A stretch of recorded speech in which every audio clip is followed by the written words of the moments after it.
கண்களினிலே ஏடே நான் என்பதை வீசி எழுந்தேனே.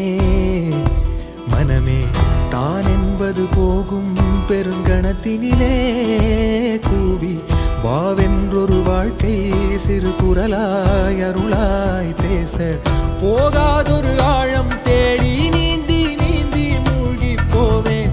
வாழாதொரு வாழ்வை தீண்டி தெளிவில் பூப்பேன்.